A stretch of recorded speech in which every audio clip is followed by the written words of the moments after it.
first time I came to the stadium was way back when it was being built, and I happened to play a match across. The introduction I got, they forgot about my true love, which is cricket, and I've been playing cricket since I was age of 5. My first coach was Mr. Bapu Nadkani. We were very lucky. We were coached by test cricketers, unlike today where you hardly see the test cricketers. Maybe you'll run after them and get their autographs, and people like Marcus will have them on display today. But we were very fortunate. I had a chance to be coached by Bapu Nadkani, and my second coach at Terces was with the great Vinu Mankad. I don't think Vinu Mankad is very fond of me. Firstly, I knew nothing about Gujarati, and secondly, he didn't study much. I don't know whether you know much about Vinu Mankad as well, one of the greatest legends of our game. But he would be fond of people and not fond of people, and that's it. And I'll tell you a story which I think you will appreciate.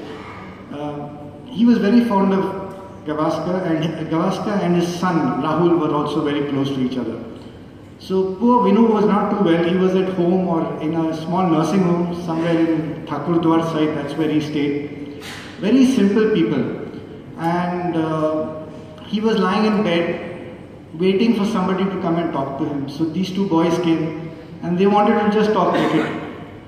So after some time of, maybe 1 hour, 2 hours, both the boys said, "Sir, we have to go and study. We're going back to college or we have to collect some books."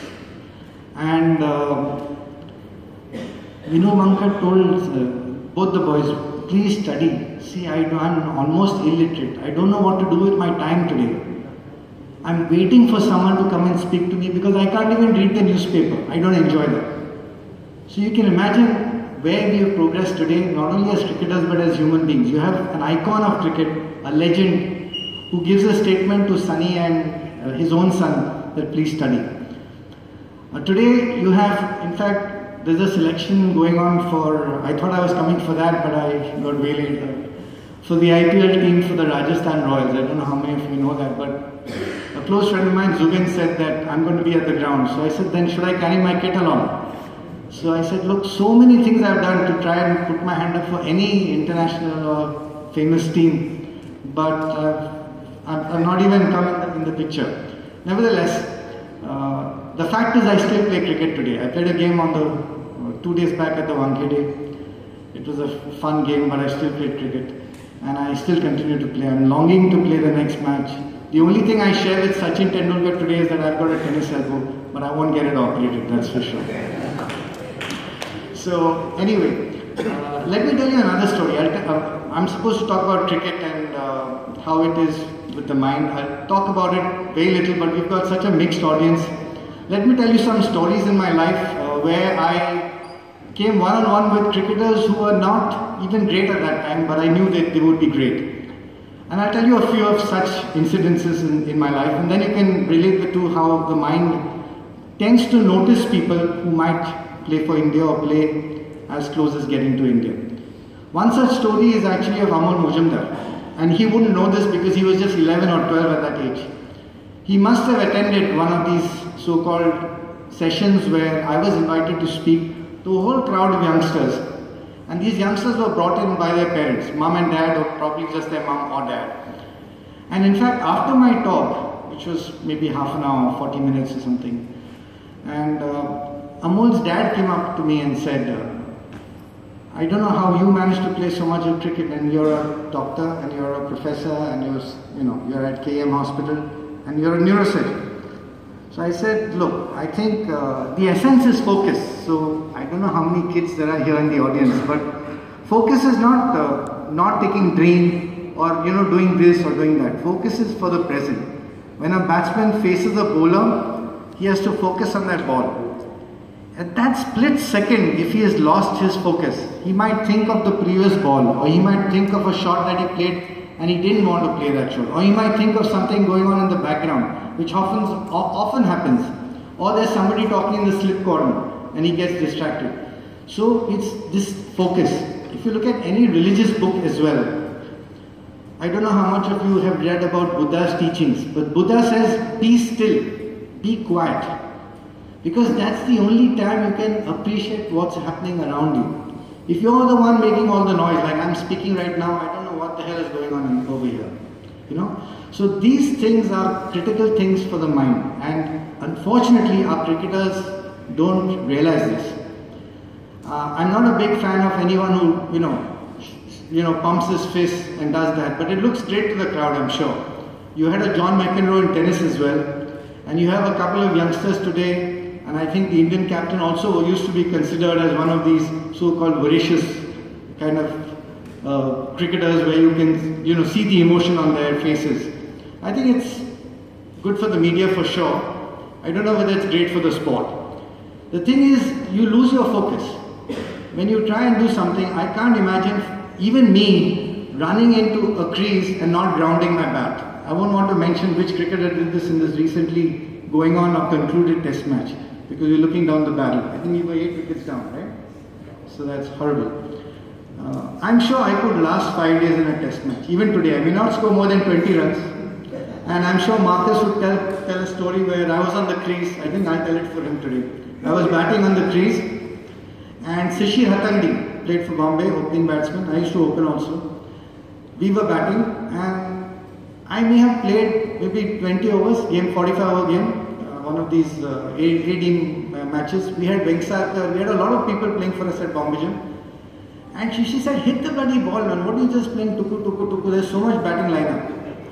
And I said, okay, look, the wicket is playing funny. Don't think it's a very, and we get a bit of dew at Bombay Gym. So the wicket was playing a little bit.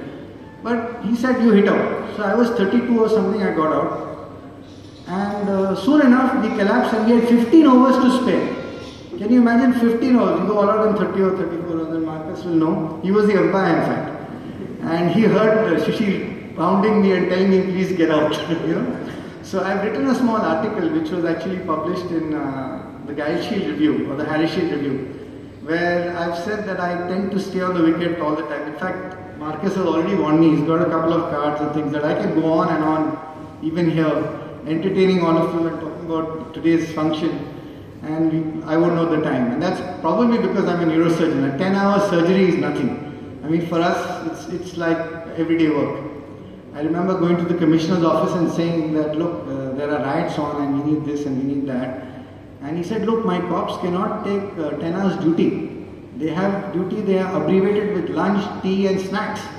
I said, I should speak to them then. I should tell them that, look, there are other professions where are just as critical, but you might have to change your habits of eating and drinking. So again, it boils down to how you can train your mind. So Marcus wanted me to speak about how one trains his mind, how one achieves what he wants to achieve. And I don't think it's difficult to achieve anything that you want to achieve. Honestly, you just have to set your mind to it. The problem is setting your mind to it. Most people don't have the focus, have so many distractions that you get waylaid. Unfortunately, we have only 24 hours in a day. And I'll just tell you one more incident about how once we were traveling, I was driving. I've got this crazy knack of driving a lot because long drives is like a neurosurgical operation. 10 hours. I drive to Goa 10 hours non-stop practically. So that's the way I like to do it. Anyway, this time we were driving from Warden Road. That's where I live, Beach Candy. And the destination was, you cannot imagine, Kathmandu. So I was playing a match at Bombay Gym. Somebody taps me on the shoulder and says, you want a lift? I said, yeah. I said, I'll have a shower and join you. He said, no, not today. Next weekend, destination Kathmandu. I jumped out of my seat literally. I said, I'm coming. I was supposed to be the driver. I went there, drove those friends across and came back again. Anyway, that's my love for driving. So talking about driving, we stayed at the stadium. You know, the whole of Indore, thanks to big politicians, was completely booked. We got no hotel. I said, don't worry, I came to play cricket in Indore. I know the stadium people, they'll give us a room there. This is a stadium you'll stay. I said, yeah. You won't believe who I met there. I met Hirwani. He had not played for India then. And I can mention at least 5 or 6 such cricketers who I've met along the way, including Kiran More, who had not played for India. Samir Dige is another one. I wish I had met him after that. He would have played for India, 100%. Seriously. And I told Hirwani, you will play for India. Not only that, you will get maximum number of wickets. Unfortunately, we didn't stay in touch. He did wonders for a very short period of time. And there are so many cricketers that I know who've gone on to play for India, including Nilesh Kulkarni. In fact, Nilesh and I played for Bombay Gym for quite a bit. So, unfortunately, Amol went away. His dad didn't keep in touch. So, Anyway. No, can't come back. Destiny, that's life. And I'm sure there's one man I know who's not played for India and I don't think he seems regretful at all. He's a gem, and that's Amol Majumdar. Let's give him a big round.